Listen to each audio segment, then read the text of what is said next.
하나님, 지난 한 주간 우리의 삶을 지켜주시고 보호해주시고 인도하여 주시다가 우리가 함께 공동체로 모여서 하나님 앞에 이 예배를 올려드릴 수 있도록 은혜와 특권을 주셔서 감사합니다. 이 시간 있는 모습 그대로 우리의 연약함을 들고 주님 앞에 나아갑니다. 하나님의 아들이신 예수 그리스도의 그 거룩한 피로 우리를 어루만져 주시고 살아계신 하나님의 그 임재 앞에 우리가 담대히 들어갑니다. 주님, 이 시간에 말씀을 통해 우리에게 하나님의 마음을 보여주시고 하나님이 누구신지 더욱더 깊이 알아가고 하나님과 인격적인 교제를 나누는 이 예배 시간, 예배 자리가 되게 주님 함께하여 주시옵소서. 예수님의 이름으로 기도합니다. 아멘. 아멘. 우리 공동체는 이번 달부터 히브리서를 묵상하고 있어요. 여러분들 히브리서 어떻게 묵상하고 계신지 모르겠는데요. 이번 주 중에 우리 청년 리더 단톡방에 어느 청년 목자가 이렇게 저에게 톡을 올렸습니다. 단톡방에다가 목사님, 히브리서 어려워요. 그래서 제가 뭐라고 답해줬냐면 히브리 사람에게 쓴 편지를 조선 사람이 읽고 있는데 어렵겠지 그랬습니다. 여러분 히브리서 묵상 어떠세요? 네, 어렵지요? 네, 조선 사람 맞네요. 실제로 히브리서는 구약에 나오는 그 등장 인물들 그리고 그들의 상징성 그리고 구약에 나오는 제사법의 개념 원리들을 아주 많이 활용하고 있어서 그런 유대 문화의 배경이 없는 사람이 읽기에 쉬운 책은 분명 아닙니다. 그럼 히브리서는 어떻게 읽어야 쉽냐? 한번 예를 들어 볼게요. 우리 그 게임 한번 해볼까요? 참 여러분들이 반응을 어떻게 해주실지 조심스럽지만 우리 예배당도 바뀌고 예배 시간도 바뀌었기 때문에 한번 용기를 내서 도전해 보겠습니다. 제가 두 가지 단어를 던질 테니까 하나, 둘, 셋 제가 외치면 둘 중에 더 좋은 거 고르시면 돼요. 알았죠? 자, 반응해 주시라 믿고 한번 해보겠습니다. 자, 짜장 아니면 짬뽕. 하나, 둘, 셋. 이 예배당에 무슨 저 꿈 아니죠? 자, 코카콜라, 펩시콜라. 하나, 둘, 셋. 콜라를 마실 줄 아네요. 맥도날드, 버거킹. 하나, 둘, 셋.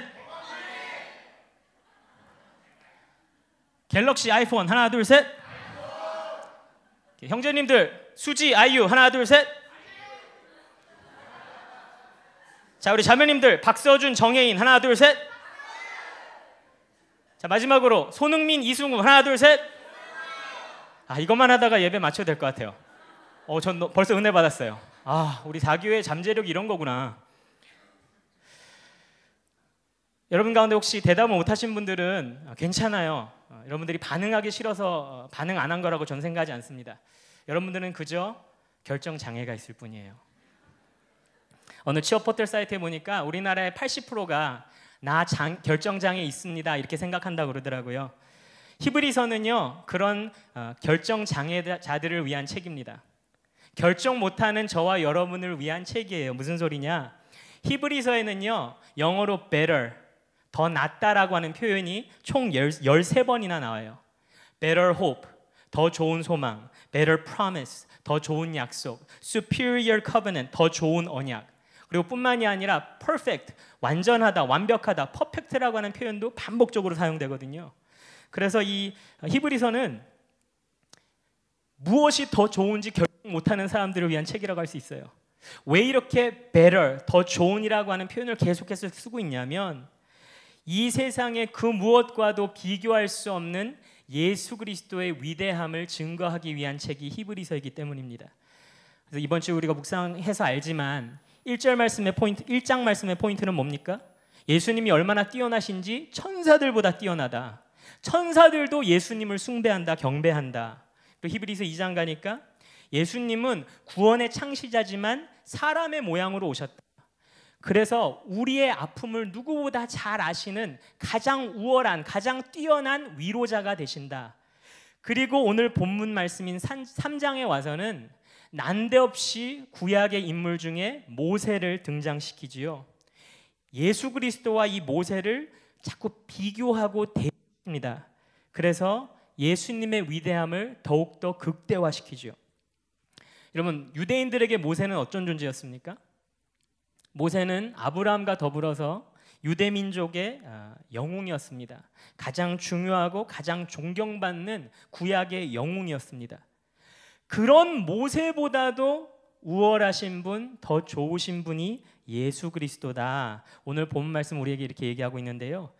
왜 이렇게 예수 그리스도의 우월성을 강조하는 게 중요했을까? 그 이유는 그 당시에 Christian Jews, 그러니까 예수님을 믿는 유대인들이 자꾸만 믿음을, 또 그들의 신앙이 자꾸만 흔들리고 무너지고 있었기 때문이었습니다. 여러분들께 다시 한번 질문해 볼게요. 그 게임 다시 한번 해볼게요. 솔직하게 대답해 보세요. 제가 단어 2개 드릴 건데요. 둘 중에 하나만 선택할 수 있어요. 그럼 선택하지 않은 건 철저하게 버려야 된다고 생각해 봐요. 자, 여러분 한번 골라보세요. 예수님, 서울대. 하나, 둘, 셋. 와, 벌써 은혜네요. 솔직하게 답해 보세요. 대답 못하면 마음속으로 해보세요. 하나를 선택하면 나머지 하나 포기해야 되는 겁니다. 예수님, 삼성전자. 하나, 둘, 셋. 예수님, 결혼. 하나, 둘, 셋. 아까보다 작아졌죠? 둘 중에 하나밖에 없다고 생각해 봐요. 예수님 그렇게 잔인한 분 아니지만. 마지막, 예수님, 부모님. 하나, 둘, 셋.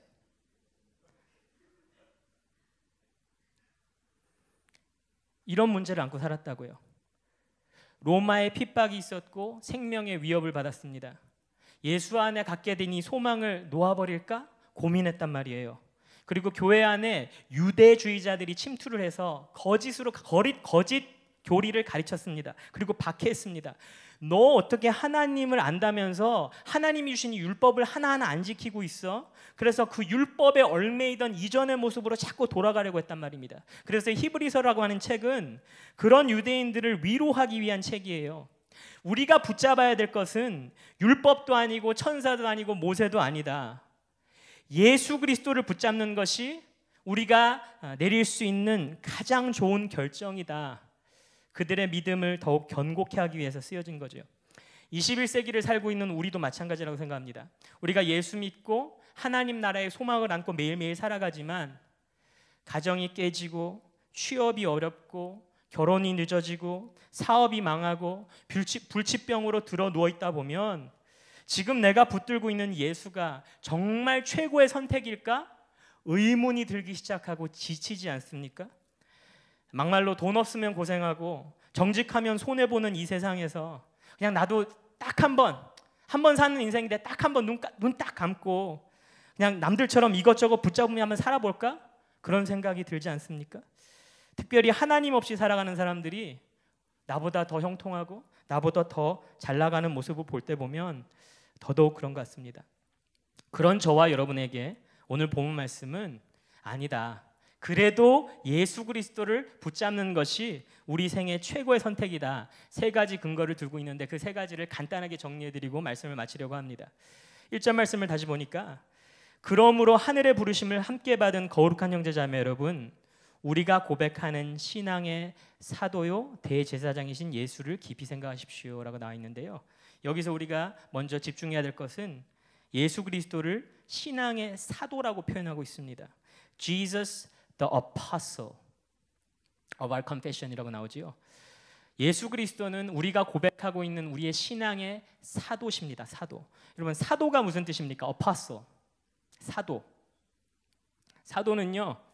one sent with a commission. 어떤 특별한 임무를 부여받아서 보내심을 받은 사람 우리가 사도라고 부릅니다. 구약에 나오는 모세는 바로의 종으로 살던 이스라엘 백성을 이집트에서 구원하는 특별한 임무를 받고 보내심을 받은 사도였습니다. 그는 250만 명이나 되는 이스라엘 백성들을 홍해를 가르고 이집트에서 탈출시켰습니다. 모세는 민족의 구원자였습니다. 이것이 유대인들에게 모세가 위대한 첫 번째 이유지요. 그런데 예수 그리스도는 어떻습니까? 이스라엘 백성들의 구원뿐만이 아니라 우리 인류 전체의 구원이라고 하는 특별한 임무를 부여받고 보내심을 받았습니다. 요한복음 3장 17절에 보니까 하나님께서 아들을 세상에 보내신 것은 세상을 심판하시려는 것이 아니라 아들을 통하여 세상을 구원하시려는 것이다. For God did not send His Son into the world to condemn the world, but in order that the world might be saved through Him. 모세는요, 이스라엘 민족을 바로의 노예에서 풀어주었습니다. 하지만 예수는 우리를 죄의 노예에서 해방시켜 주었습니다. 모세는요, 이스라엘 민족을 가나안 땅으로 인도하였습니다. 하지만 예수는 우리를 영원한 천국으로 인도하십니다. 이 세상에서 그 무엇이 우리를 죄에서 자유케 하겠습니까? 이 세상에서 그 누구가 우리의 인생을 영원토록 책임질 수 있겠습니까?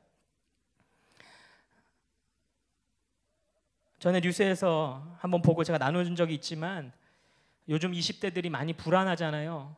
취업도 안 되고 결혼도 힘들어지고 무엇 하나 안정적이고 안전한 게 없으니까.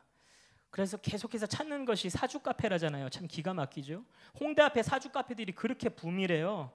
그런데 이전에는 손님들이 다 연애운을 보러 왔다면 나 누구랑 결혼해요? 어떤 사람 만나요? 이제는 전부 다 취업운을 본다고 그러죠. 그런데 더 황당한 건 이 점주들이 뭐라 그러냐면, 이 점쟁이들이 뭐라 그러냐면, 이 손님들이 정확한 답을 궁금해하지는 않는다. 그저 긍정적인 대답을 기대하고 온다는 거예요. 왜냐하면 본인들도 이 사주가 정확하지 않다는 걸 알아요. 거짓인 줄 알면서도 위로받고 싶은 마음에 온다는 거죠. 지난주에 뉴스를 보니까 사주 명리학을 이 미세 방충망 시공 사업에 접목해가지고 지금 히트를 치고 있는 어느 대표님이 뉴스에 나오셨어요. 이분은요, 사주 명리학을 10년 동안 공부하고 야간이나 주말에는 이 서울 보문역에서 사주 카페를 운영하고 계신데, 이분은 방충망 사업을 하고 계세요. 근데 손님이 방충망을 교체하면 사주풀이라든지 장명이라든지 가족 간의 궁합을 공짜로 제공해줘요. 그러니까 손님 입장에서 방충망도 교체하고 사주도 공짜로 보는 거예요. 근데 이분의 논리가 이렇습니다. 방충망은 집안의 창으로 빛과 바람이 들어오는 길이다. 사주는 환경이 매우 중요한 요인으로 작용하고 그 환경을 어떻게 변화시켜 주냐에 따라 사람의 운도 좋은 쪽으로 바뀔 수 있다라고 말하세요. 그래서 방충망 처방이라고 하는 이 상품을 만들어 가지고 방충망 문이라든지 아니면 집안의 인테리어 배치를 추천해 주신대요.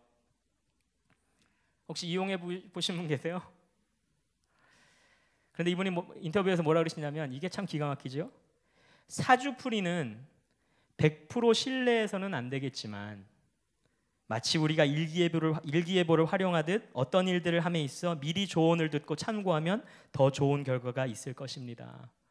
그러니까 사주를 풀이해주는 사람조차도 뭐라 그러냐면, 사주풀이는 100% 신뢰해서는 안 되겠지만, 이게 한계인 거죠. 신뢰할 수 없다는 걸 알면서도 뛰어드는 거예요. 사실 우리 그리스도인들도 마찬가지 아닙니까? 안타깝게도 많은 사람들이 우리의 인생을 책임질 능력이 전혀 없다는 거 알면서도, 우리가 신뢰할 수 없다는 거 알면서도 전혀 엉뚱한 것들에 우리의 인생을 맡깁니다. 우리의 인생을 책임져 달라고 요구합니다. 수능 점수가 그렇지요, 학벌과 학위가 그렇지요, 스펙, 실적, 연봉이 그렇지요, 내 외모와 패션이 그렇지요, 내 집과 차. 그래놓고 내가 웬만큼 열심히 노력해서 그것들을 좀 얻고 나면 복 받았다고 좋아하지 않습니까? 이거야말로 사주 카페 찾아가는 그 똑같은 수준 아닙니까? 예수 그리스도가 우리 인생 최고의 선택이 되는 첫 번째 이유는, 그는 우리를 죄에서 구원하기 위해서 보내심을 받은 사도이자 우리의 인생을 영원히 책임지실 수 있는 유일한 분이시기 때문입니다. 예수 그리스도는 우리를 구원하시고 우리를 책임지십니다. 예수 그리스도가 우리 인생 최고의 선택인 두 번째 이유는요, 우리의 중재자이시고 우리의 중보자가 되시기 때문이죠. 1절 말씀을 다시 읽어보면, 그러므로 하늘의 부르심을 함께 받은 거룩한 형제자매 여러분, 우리가 고백하는 신앙의 사도요 대제사장이신 예수를 깊이 생각하십시오. 아까는 예수를 사도라고 표현했는데 이제는 대제사장이라고 말합니다. Jesus, the high priest of our confession. 그러면 high priest, 대제사장이 뭐 하던 사람입니까? 대제사장. 대제사장은 구약 시대에 1년에 딱 한 번 하나님의 임재가 거하는 지성소라고 하는 아주 특별한 공간에 모든 이스라엘 백성들을 대표해서 이스라엘 백성들의 모든 그 죄를 짊어지고 들어가서 그들의 죄를 속죄받고 하나님과 교제하던 중재자였습니다. 모세는 직책상으로는 대제사장이 아니었습니다. 그의 형님인 아론이 첫 번째 대제사장이었죠. 하지만 그의 역할, 그의 기능에 있어서 그는 대제사장이었습니다. 왜냐하면 하나님과 이스라엘 백성들을 연결시켜주던 그 고리였거든요, 늘. 그래서 오늘 5절 말씀에도 보면 모세는 하나님께서 장차 말씀하시려는 것을 증언하기 위한 일꾼이었다라고 말합니다. 그러니까 우리가 생각해 보면 시내산에서 출애굽기 19장 20장에 시내산에서 이스라엘 백성들이 하나님과 언약을 맺을 때 모세는 하나님과 대면했습니다. 얼굴과 얼굴을 맞대고 대면하면서 중재했습니다. 그래서 하나님과 얼굴을 맞대고 중재하니까 당연히 그 하나님의 영광의 광채가 모세의 얼굴에서 빛났다고 얘기하거든요. 하나님은 그런 모세를 통해서 이스라엘 백성들에게 말씀하셨어요. 가서 전해라. 그리고 모세를 통해서 이스라엘 백성들에게 율법을 전해줬습니다. 뿐만이 아니라 모세는 이스라엘 백성들의 중보자였습니다. 지질이 말도 듣지 않은 이스라엘 백성들을 위해서 모세는 하나님 앞에서 참 많이 빌었습니다. 그리고 하나님은 이 모세 한 사람 때문에 참 많이 참으셨죠. 가장 대표적인 사건이 우리 출애굽기 32장에 나오는 금송아지 사건이잖아요. 이스라엘 백성들이 이제 시내산 앞에 모여 있는데 모세가 혼자 여호수아 한 명 데리고 시내산으로 올라가죠. 하나님 주신 율법 받으려고 40일 동안 밤과 낮으로 금식하면서 하나님과 대면합니다. 그런데 그 40일 동안 이 산 아래 내려 있는 이스라엘 백성들은 너무 불안한 거예요. 민족의 리더가, 우리의 구원자가 우리 눈앞에서 사라지지 40일이 지나고 있는데 아무런 이 결과가 없으니까 우리 여기서 굶어 죽는 거 아니야? 지금 누가 쳐들어오면 어떡하지? 우리가 스스로 하나님을 섬겨야 돼. 그래가지고 아론을 부추겨가지고 자기가 가지고 있던 모든 그 금 또 이 보석 다 장신구 모아가지고 금송아지를 만들지 않습니까? 이게 우리를 구원해낸 하나님이다. 그러면서 우상 숭배를 하지요. 그때 하나님이 얼마나 열받으셨는지, 얼마나 뚜껑이 열리셨는지 하나님이 모세에게 이렇게 말씀하십니다. 출애굽기 33장 3절에 너희는 이제 곧 젖과 꿀이 흐르는 땅으로 들어간다. 그러나 나는 너희와 함께 올라가지 않겠다. 너희는 고집이 센 백성이므로 내가 너희와 함께 가다가는 너희를 없애버릴지도 모르기 때문이다. 그러니까 쉽게 말해서 하나님 그런 거죠. 나 더러워서 너희는 보내줄게. 근데 난 더 못 가겠어. 나 없이 마음껏 마음대로 해봐. 그러면서 아주 달콤한 제안을 하시죠. 14절에 내가 친히 너와 함께 가겠다. 그리하여 네가 안전하게 하겠다. 내가 이스라엘 백성들은 치질이 말도 안 들어서 수련회 가면 뭐하냐고, 은혜 받으면 뭐하냐고, 돌아서면 딴짓하고 딴소리하고 또 내 마음 그렇게 힘들게 하는 애들 내가 더러워서 더는 못 데려가겠어. 지네들 약속의 땅 가라고는 해줄게. 내가 천국은 보장해줄게. 그런데 내가 그들과 함께 못 있겠어. 안 그러면 내가 뚜껑 열려서 다 죽여버릴지도 몰라. 그런데 대신에 모세 너는 내가 너와 함께 해줄게. 그러니까 너는 나랑 같이 있자. 지금 굉장히 은밀한 유혹을 하고 계시죠. 그때 모세가 역제안하지 않습니까? 출애굽기 33장 15절 16절 주님께서 친히 우리와 함께 가지 않으시려면 우리를 이곳에서 떠나 올려 보내지 마십시오.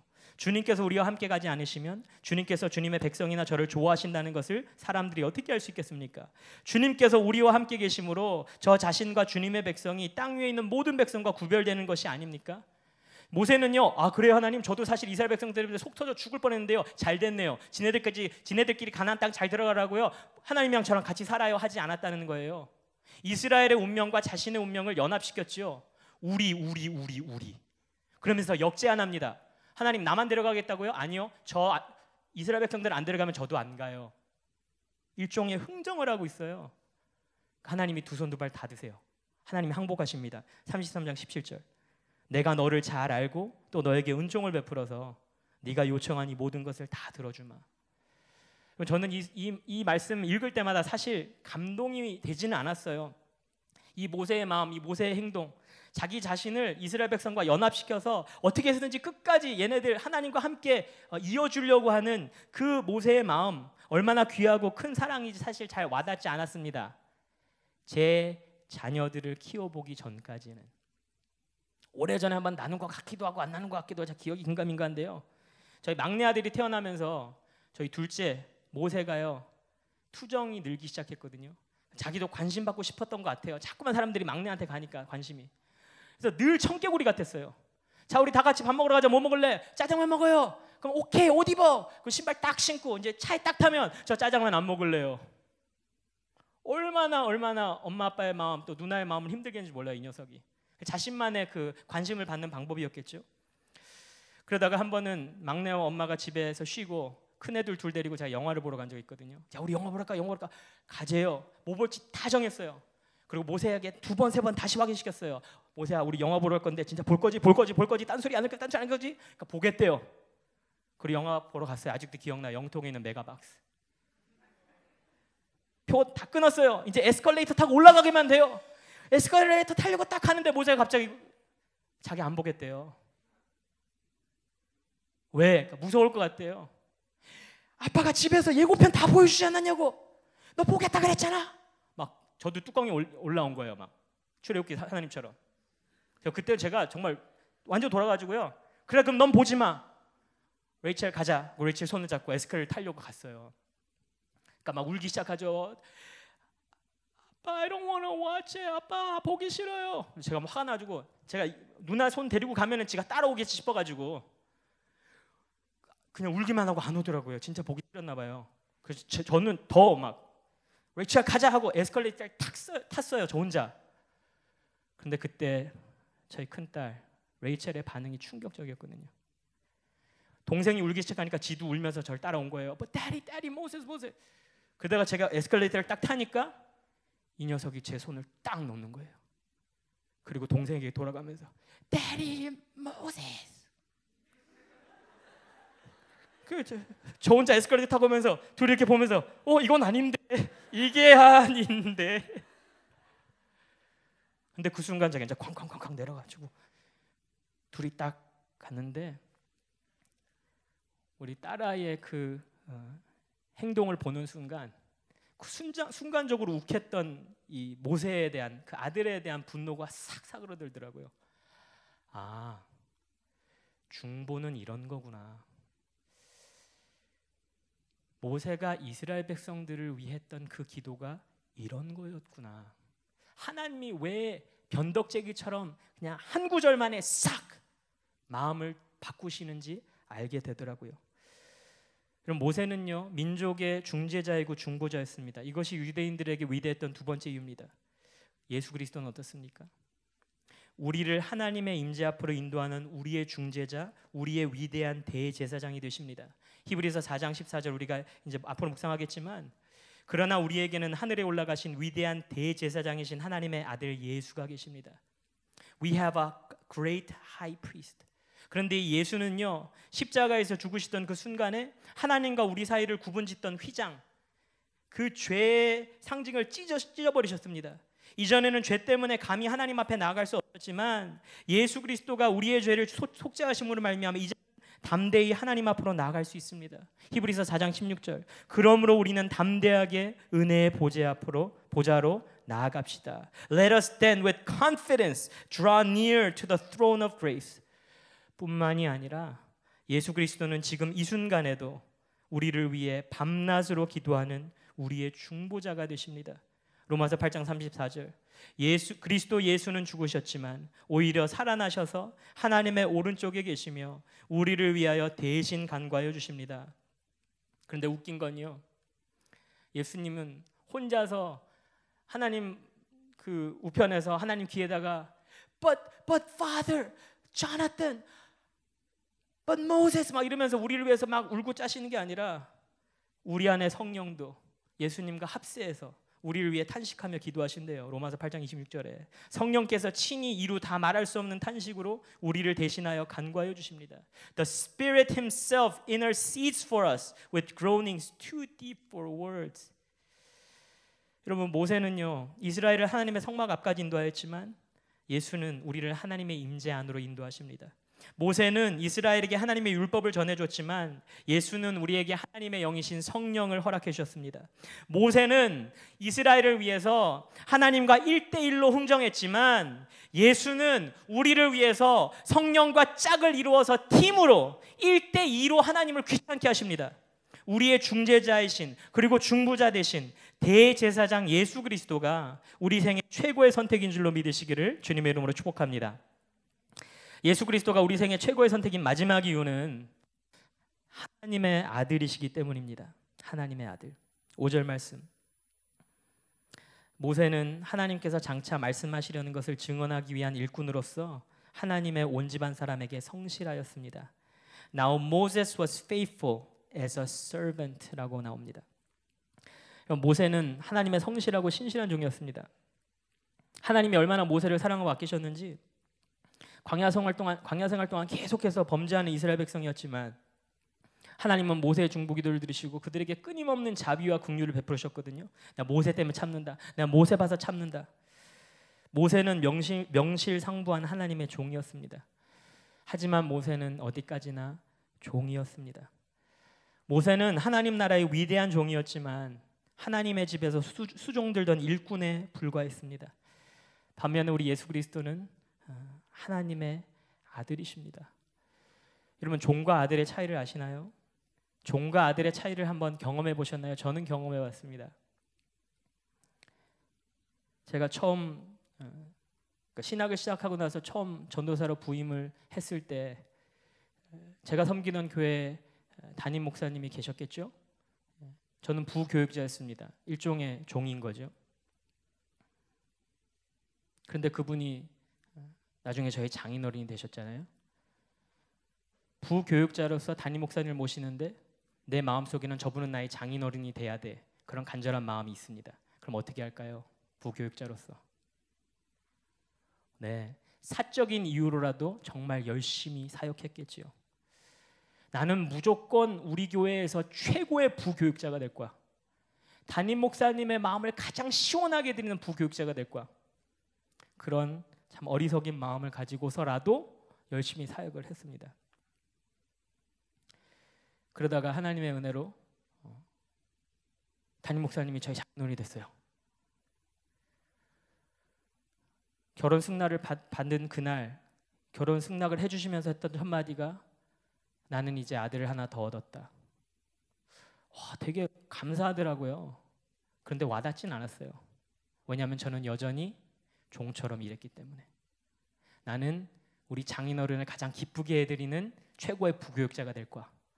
그러니까 내 마음 상태, 일하는 모습 다 똑같았어요. 그냥 전에는 최고의 부교육자가 될 거였지만 지금은 이제 담임 목사님을 기쁘게 해드리는 최고의 부교육자가 될 거였지만 이제는 장인어른을 기쁘게 해드리는 최고의 부교육자가 될 거야. 그러니까 내가 아들이라는 게 실감이 안 나더라고요. 그러다가 내가 이제 이 집안 사람이 됐구나를 체험하게 된 사건이 있었는데 무엇이었냐면 저희 장인어른이 단기 선교를 이제 떠나시게 됐어요. 담임 목사님으로서 열심히 이제 준비하시다가 떠나기 전날 저를 이제 담임 목사님의 서재로 부르시더라고요. 그 전까지 아마 서재 몇 번 못 들어가봤던 것 같아요. 근데 아들이 되니까 들어갈 수 있더라고요. 들어가지고 뭐라 그러시냐면 태희야, 내가 내일 선교 가는데 그럴 일 없겠지만 혹시라도 나에게 무슨 일이 생겨서 내가 돌아오지 못하면 딱 그러시는 거예요. 순간 인간적인 마음에 무엇을 주시려나 무슨 말씀을 하시려나. 근데 하신 말씀이 만약에 내가 돌아오지 못하면 내가 너한테 맡기고 싶은 게 있다. 내 책상에 있는 저 데스크탑, 저 컴퓨터 저거 너 가져 그러더라고요. 얼마나 비싼 컴퓨터길래 컴퓨터를 유산으로 준다 그랬지. 그러면서 하신 말씀이 저 하드 드라이브 안에는 내가 지난 30년 동안 이민 목회하면서 쌓아놓은 모든 자료와 노하우와 내 신앙의 열매들이 있어. 그거 다 너한테 줄게. 그러시더라고요. 그때 딱 와닿더라고요. 아, 내가 갖고 있는 가장 좋은 것을 그냥 줄 수 있으면 그건 아들이다. 아무리 부교육자가 아무리 종이 일을 잘하고 마음에 들어도 나에게 가장 소중한 것을 아들에게 주지 종에게 주겠는가? 아, 난 정말 이 집안의 아들이었구나. 하나님의 은혜로 저희 장인어른은 무사히 돌아오셨고 그 컴퓨터는 아직까지 구경도 못 해봤습니다. 6절 말씀에 보니까 그러나 그리스도는 아들로서 하나님의 집안 사람을 성실하게 돌보셨습니다. 우리가 그 소망에 대하여 확신과 자부심을 지니고 있으면 우리는 하나님의 집안 사람입니다. But Christ is faithful as a son over God's house, and we are His house. If we hold on to our courage and the hope of which we boast. 여러분, 일꾼이 아니라 아들을 붙잡아야 우리가 그 집 사람이 되는 것입니다. 우리가 예수 그리스도를 믿는다고 하지만, 그래서 하나님의 자녀가 되었다고 믿고 있지만, 어쩌면 우린 매일매일 매주 순간순간 하나님께 인정받는 하나님의 종으로만 살아가려고 하고 있는지는 모릅니다. 그래서 이렇게 노력하는 거죠. 예배 드려야 되고요, 큐티 해야 되고요, 헌금해야 되고요, 성실해야 되고요, 신실해야 되고요. 이거 빠지면 안 되고요, 저거 떼놓으면 안 되고요. 하나님 앞에 인정받는 위대한 모세와 같은 종이 되기를 소망하고 있는지도 모르겠습니다. 그런데 우리는 하나님의 아들을 붙잡음으로 말미암아 우리 또한 하나님의 자녀가 되었습니다. 우리가 창조주 하나님의 아들을 믿고 굳게 붙잡을 때 우리는 우리에게 필요한 모든 것을 선물로 얻는 행복을 누리게 됩니다. 그게 로마서 8장 32절이죠. 자기 아들을 아끼지 않으시고 우리 모두를 위하여 내주신 분이 어찌 그 아들과 함께 모든 것을 우리에게 선물로 거저주지 않으시겠습니까? He who did not spare his own son, but gave him up for us all, how will he not also with him graciously give us all things? 우리 사랑하는 사교회 성도 여러분, 그리고 우리 청년 여러분, 우리가 예배 시간도 바뀌고 예배당도 바뀌고 또 예배 회복을 위해서 부르짖으면서 우리가 수련회도 다녀왔는데요. 우리의 예배가 그런 예배가 됐으면 좋겠습니다.